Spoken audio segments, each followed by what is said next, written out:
Hey guys, welcome back to Old School's Garage. All right, well, if you remember yesterday's video, we started working on the front suspension, changing out the springs. Well, did a little investigating and come to find out I screwed up. And thank God they call this a learning curve, not a learning line. So let me show you what happened.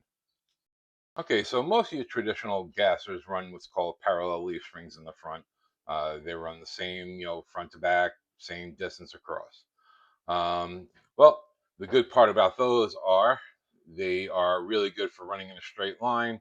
But the problem with some of them is that you really should use like a panhard bar or a track bar just to aid in bump steer. Which, if you don't know what that is, that's when you hit the brakes or you hit a bump in the road and the vehicle wants to go in a certain direction. So it's bump steer. So you hit a bump and the car wants to steer itself.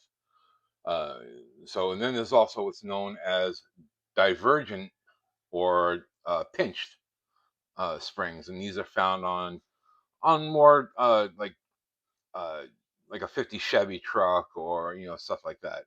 And these, like I say, they're called a divergent or a pinch style, and these are really good for like street use. They're great for handling. Just any type of just daily driving type stuff is what they mainly why they did that. You don't need a track bar because the way with the V shape, it helps aid in the bump steer. Well, let me show you what I did. I have my springs going that way, which is wrong. So now today I get to go ahead and I've got to take the axle back out.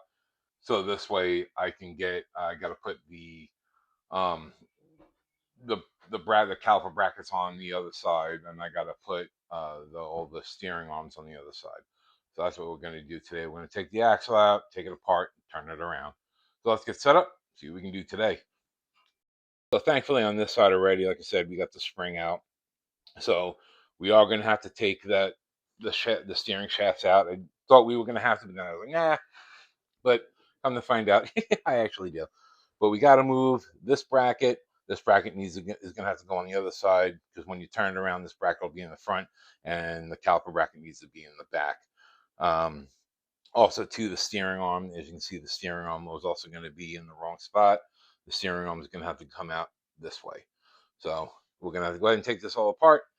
And luckily, it's only 2 more bolts, and we'll slide the axle out. So we'll go ahead and get the 2 U-bolts out, and that'll disassemble it from. I'll take it from off the spring, and then just got to disassemble the two steering bars, and we'll go ahead and get that done. Okay, so here it is. We got it out of the car, and went ahead and turned it around. Now I got to go ahead and take the rotor off, and what we're gonna do next is as I get the rotor off, I got to take the caliper bracket off and the steering arm off because this steering arm here is for the driver's side, and because my steering comes from the driver's side to the passenger side, and this is the passenger side one that has the double hole in it. That at back hole is for the steering box, and then the front hole is what hooks east and west together. And of course, I got another caliper bracket here. So we'll go ahead and get that taken care of real quick. Okay, so there we go. So I got the rotors off. I got all the brackets off for the brake calipers and for the steering arm. I'm going to go ahead now is get it back underneath. I got to take the one spring off here on the passenger side. I got to get that off and get the other one in. All right, we'll be right back, guys. All right, we made a little more progress. Let me show you what we got. All right, so here's the driver's side spring. I'm still using the old front shackle. I got to get new bushings for that, for the new one. And there's the new rear spring support. So, and that is not tacked in place. It's just pushed up there from the jack. And let me go show you the passenger side. Okay, and here's the passenger side. Same thing. New rear spring support, but we're still using the same shackle for the front. All right, guys, and if you do remember also that when started taking this apart, we found that one rear bracket was broken off because of what the steering was hitting. But I think we got that fixed. Check it out. All right, so let's go ahead and turn it to the left, and it actually goes away from the frame, so we didn't have a problem. It was when we made the right-hand turn. So let's see what we got now. And there we are. It's up against the stop. So I think we're okay. Now you also do have to remember, I mean, it is a little tight here. It is up against it, but also too, once we get this welded in, remember this is going to come out a little bit. So as this kicks out, it'll move away from this even more. So we should be okay with not any problems there.